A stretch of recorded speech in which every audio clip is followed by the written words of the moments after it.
Hello আসসালামু আলাইকুম guys. আজকে আমি আপনাদের সাথে একটা নিউ রেসিপি শেয়ার করব। আশা করছি আপনাদের ভালো লাগবে। আপনারা ট্রাই করে বাসায় দেখতে পারেন। রেসিপিটার নাম হচ্ছে ডিম সবজি পরোটা। সো আপনারা চাইলে বাসায় বানিয়ে ট্রাই করে দেখতে পারেন, ভালো লাগবে। আমার ভালো লেগেছে তাই আমি রেসিপিটা তৈরি করছি। তো চলুন ভিডিওতে যাওয়া যাক। আমি আপনাদেরকে সম্পূর্ণ ভিডিওটা দেখিয়ে দিচ্ছি। আশা করছি আপনাদের ভিডিওটা বেশ ভালো লাগবে। সো চলুন ভিডিওতে যাওয়া যাক। সো আমরা ভিডিওতে চলে আসছি। আমরা প্রথমে টমেটো নিয়ে নিব, যেটা আমরা কেটে রেখেছিলাম ছোট ছোট করে। আপনারা এইভাবে কেটে নেবেন। তারপর আমি পেঁয়াজ কুচি নিয়ে নিব পরিমাণ মতন। আপনারা চাইলে আপনাদের পরিমাণ মতো নিয়ে নিতে পারেন। তারপর আমি ধনেপাতা নিয়ে নিচ্ছি। তারপর কুচি করে কাটা কাঁচামরিচটাও নিয়ে নিব। সো আপনাদের যেভাবে ভালো লাগে আপনারা সেভাবে দিয়ে নিতে পারেন। তারপর আমি পরিমাণ মতন লবণ দিয়ে নিব। লবণ দেওয়ার পর এখানে আমরা তো এর মাঝে আমি একটা কথা বলে রাখি, আমার চ্যানেলটিকে সাবস্ক্রাইব করে দিবেন, আমার পেজেও একটা করে লাইক দিয়ে দিবেন। সো তারপর আমি এখানে ডিম ভেঙে দিচ্ছি। ভেঙে দেওয়ার পর খুব ভালো করে মাখাতে হবে। আমি এখানে 2টা ডিম দিয়েছি, আপনারা চাইলে আরও দিতে পারেন। এটা আপনাদের মনের মতো করে আপনারা যেভাবে খেতে চান সেভাবে দিবেন। আমি 2টাই দিয়েছি, আমার 2টা লাগবে, আমি 2টা দিয়েছি। সো আপনারা যদি চান আরও দিতে পারেন। সো এটাকে আরও ভালোভাবে আপনাকে মাখাতে হবে, যতক্ষণ না এটা মিশে যায়। ভালো করে ব্লেন্ডার করে নেবেন হাত দিয়ে। তারপর এখানে আমি ময়দা নিয়ে নিলাম। প্যাকেটের ময়দাটা হলে আরও বেশি ভালো হয়। সো ময়দা আপনার পরিমাণ মতো নিয়ে নেবেন। আপনি যে কয়টা বানাতে চান পরোটা আপনি ওই পরিমাণ মতন বানিয়ে নেবেন। সো আপনাকে এটা খুব ভালোভাবে মাখাতে হবে, নাহলে কিন্তু আপনার যে পরোটাটা সেটা ভালো টেস্টি হবে না।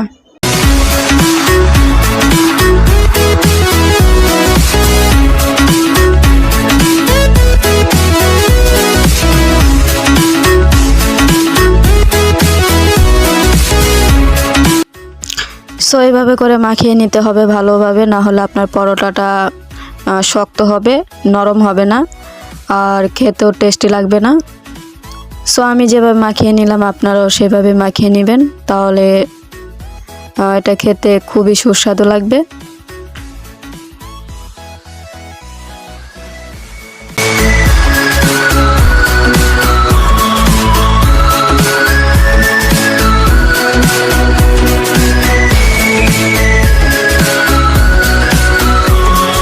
আমি পরোটাটা ভাজার জন্য তাওয়া নিয়েছি। আপনারা চাইলে ফ্রাই প্যানে ভেজে নিতে পারেন, ভালো হবে, এটা থেকে বেটার হবে। সো আমার ওইটা নেই, তার জন্য আমি এটা নিয়েছি। আর যাদের আছে তারা ফ্রাই প্যানে ভেজে নেবেন। সো এখানে আপনি পরিমাণ মতন অল্প করে তেল নেবেন। নেওয়ার পর এখানে ভালো করে ব্রাশ করে নেবেন। ব্রাশটা করে নিলে কি হয়, পরোটাটা লাগে না, ঠিক আছে? তো আপনারা এভাবে করে নেবেন। যাদের ব্রাশ আছে তারা ব্রাশ দিয়ে লাগিয়ে নেবেন চারদিক দিয়ে। ঘি থাকলে আপনারা ঘিও দিয়ে নিতে পারেন। সো আমি এখানে পরোটাটা দিয়ে দিব। দেওয়ার পর এটাকে খুব ভালো করে চারিদিক দিয়ে লাগিয়ে দিতে হবে গোল করে। দেওয়ার পর এটাকে ভালো করে ডেকে দিতে হবে যাতে ভিতরে বাতাস না ঢুকে। সো এভাবে করে আপনি সবগুলো পরোটা তৈরি করবেন। আমি আমার মতো করে তৈরি করেছি, আপনারা আপনাদের মতন করে তৈরি করবেন। আশা করছি ভালো লাগবে খেতে। আমি ট্রাই করে দেখেছি, বেশ ভালো, আপনিও ট্রাই করবেন।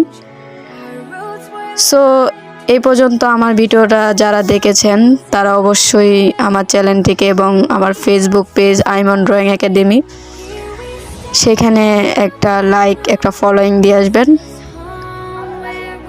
আপনাদের কাছে এটা আমার রিকোয়েস্ট থাকবে। দেন আপনারা এই পরোটাকে উল্টিয়ে পাল্টিয়ে ভালো করে চারদিক দিয়ে এটাকে ভেজে নেবেন, না হলে কাঁচা কাঁচা থাকবে। সো আপনারা এখানে কিছুক্ষণ অপেক্ষা করবেন। কিছুক্ষণ অপেক্ষা করার পর আবার এটাকে উল্টিয়ে দিবেন। দেওয়ার পর এভাবে করে সবগুলো পরোটা বানিয়ে নেবেন। সো আশা করছি আমার ভিডিওটা ভালো লাগছে। যদি ভালো লেগে থাকে অবশ্যই আমার চ্যানেলটিকে সাবস্ক্রাইব অ্যান্ড আমার পেজটিকে ফলো করে দিবেন। ধন্যবাদ সবাইকে। সো গাইস, আপনারা দেখতেই পাচ্ছেন আমার বানানো পরোটাটা কতটা নরম হয়েছে, কত সুন্দর হয়েছে। সো আপনারাও ট্রাই করে দেখতে পারেন আপনাদের বাসায়। আশা করছি ভালো লাগবে। আমার বেশ ভালো লেগেছে আর খুব খেতে খুবই সুস্বাদু হয়েছে। আপনারাও বাসায় ট্রাই করেন। আর আপনাদের ভিডিওটা কেমন লাগলো সেটা অবশ্যই কমেন্টে জানিয়ে দিবেন। আশা করছি সবারই ভালো লেগেছে। দেখা হবে আবার পরবর্তী কোনো ভিডিওতে। সেই পর্যন্ত সবাই ভালো থাকবেন। ধন্যবাদ সবাইকে।